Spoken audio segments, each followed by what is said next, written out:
क्या आप जानते हैं कि देश के वो कौन से राज्य हैं जो कर्ज लेने में अव्वल हैं? देश के 12 ऐसे राज्य हैं जो इतना कर्ज ले चुके हैं कि प्रदेशों के पास कर्ज का कुल 35% इन्हीं राज्यों के ऊपर है। चलिए जानते हैं कि इस लिस्ट में हिमाचल प्रदेश जैसे राज्य कहां पर स्थित हैं।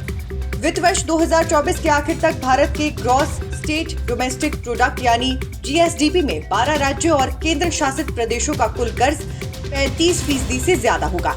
इसका सीधा अर्थ है कि देश के 12 राज्य कर्ज लेने में अव्वल हैं और प्रदेशों के कुल कर्ज का 35% इन्हीं के ऊपर है। बड़ी बात यह है कि बिहार जैसे गरीब राज्य ही नहीं बल्कि कई ऐसे राज्य भी लिस्ट में शामिल हैं जो संपन्न कहे जाते हैं, लेकिन देश की ग्रॉस स्टेट डोमेस्टिक प्रोडक्ट में यानी GSDP में कर्ज का बड़ा हिस्सा इनके ऊपर है। सबसे पहले जानते हैं वो 12 राज्य कौन से हैं जिनके पास सबसे ज्यादा कर्ज है। सबसे पहले है अरुणाचल प्रदेश, फिर आता है बिहार, गोवा, हिमाचल प्रदेश, केरल, मणिपुर, मेघालय, मिजोरम, नागालैंड, पंजाब, राजस्थान और पश्चिम बंगाल। अपने आर्थिक संकट और खराब मनी मैनेजमेंट की वजह से भारतीय रिजर्व बैंक की नजर में आ गए हैं। RBI ने अपनी सालाना रिपोर्ट 2022-23 में राज्यों के कर्ज पर भी बड़ा खुलासा किया है।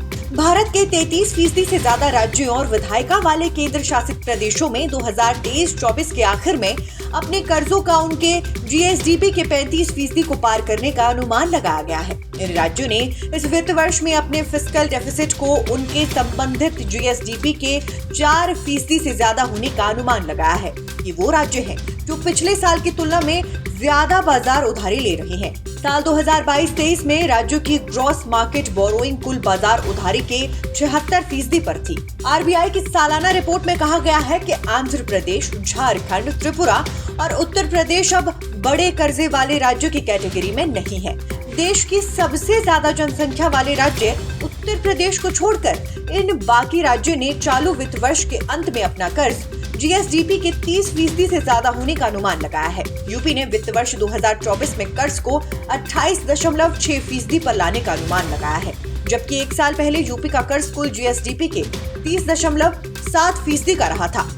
RBI ने अपनी लेटेस्ट एनुअल रिपोर्ट में चेतावनी दी है कि नॉन एसेंशियल वाले goods and services, subsidy, money transfer और गारंटी के लिए कोई भी एक्स्ट्रा एलोकेशन इन राज्य की नाजुक आर्थिक हालत को और खतरे में डाल सकता है। इसके असर से संभावित रूप से पिछले 2 सालों में हासिल हुए सरकारी ट्रेजरी के कंसोलिडेशन में बाधा पैदा हो सकती है। किसी भी केंद्र शासित प्रदेश ने अपना कर्ज GSDP के 35% से ज्यादा होने का अनुमान नहीं लगाया है। केंद्र शासित प्रदेशों में जम्मू और कश्मीर और पुडुचेरी में 2023-24 के आखिर तक अपना लोन 30% को पार करने का अनुमान लगाया है। यदि इनमें जम्मू और कश्मीर, दिल्ली और पुडुचेरी को लिस्ट से बाहर कर दिया जाए तो इस वित्तीय वर्ष के आखिर में 42% लोन संबंधी GSDP के 35% से ज्यादा हो जाएगा। हालांकि कोविड संकट काल यानी 2020-21 के बाद से हाई रेशो वाले लोन के राज्यों की संख्या में कमी देखी गई है। वित्त वर्ष 2011 के आखिर में 16 राज्यों पर इस तरह का कोई हाई लोन नहीं था। अगले साल ये राज्य घटकर 13 रह गए। अब 2022-23 के संशोधित अनुमान और 2023-24 के बजट अनुमान के मुताबिक ये घटकर 12 रह गए हैं। कुल मिलाकर देखा जाए तो सभी राज्यों और केंद्र शासित प्रदेशों ने अपना लोन GSDP रेशो वित्त वर्ष 2023-24 में 27.6% तक पहुंचने का अनुमान लगाया है। ये 2022-23 रिवाइज्ड एस्टीमेट या संशोधित अनुमान में 27.5% है। अब एक बड़ा सवाल है कि राज्यों के उच्च लोन का क्या असर होता है।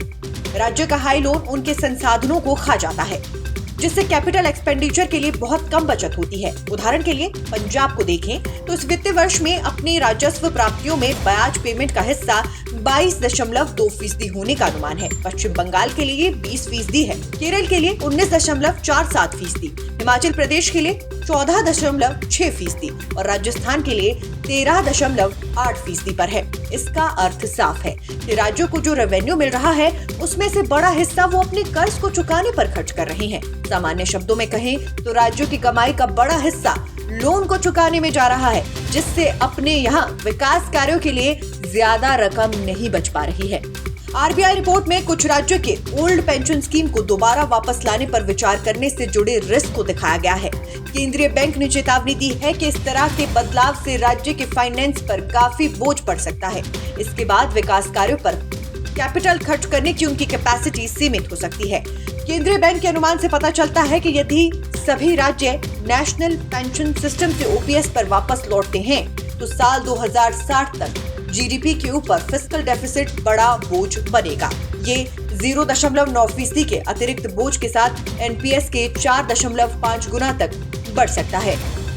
अब सवाल है कि आरबीआई रिपोर्ट के आंकलन का निष्कर्ष क्या है। 31 राज्यों में से अगर केवल 12 राज्य और यूटीज का हिस्सा ही जीएसडीपी के 35% से ज्यादा होगा तो देश में राज्यों के बीच आर्थिक असमानता का एक बड़ा उदाहरण कहा जा सकता है। अगर राज्यों की वित्तीय स्थिति ही खराब होगी तो वो देश के संपूर्ण विकास में अपना हर संभव योगदान कैसे दे पाएंगे। Nation speaks bureau report.